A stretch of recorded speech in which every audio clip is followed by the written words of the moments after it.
sheriff acknowledged this week that the property connected to a religious sect is part of the Marshall Fire investigation. That group is called 12 Tribes. It's been the subject of scrutiny over the years.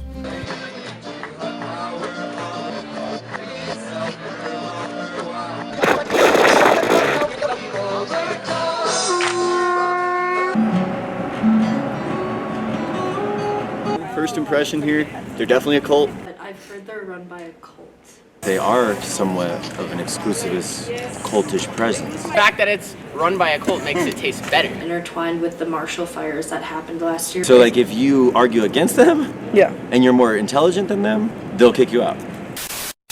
You know, I think they're really beautiful people and sweet and kind. They've always been really sweet to me.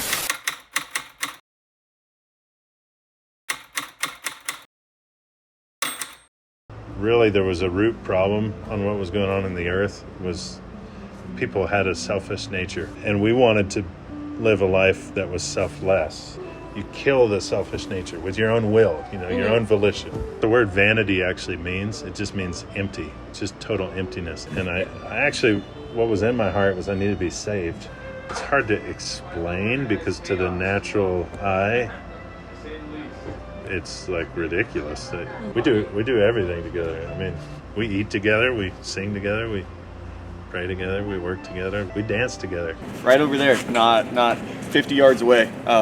That redheaded guy, he come up to us and he gave us free drinks, and we were like, "Where's this at?" And he's like, "The Yellow Deli." And I was like, "Dude, I've never heard of this place, and I've just heard about it twice in like 3 minutes."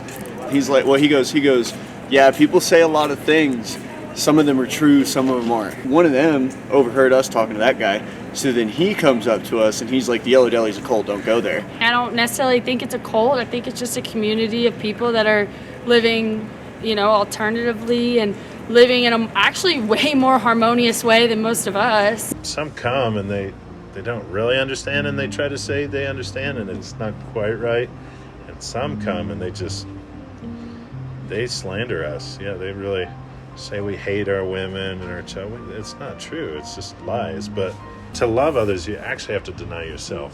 It's really a mystery how two people can see something, and to someone it's life and wonderful, and someone else sees it and it's death. So they have their own way of being, which means if you're young and you grow up in that community, you kind of have your potentials clouded. So if you wanted to be a doctor, you can't. You have to leave the community. That's what's hard. So it's exclusivist in that sense. People know about it. Like I said, we popped into Fall Raven. People I've never met before in my life, and they all had an opinion on it. And it was pretty much a unanimous consensus that it's just like, don't go there.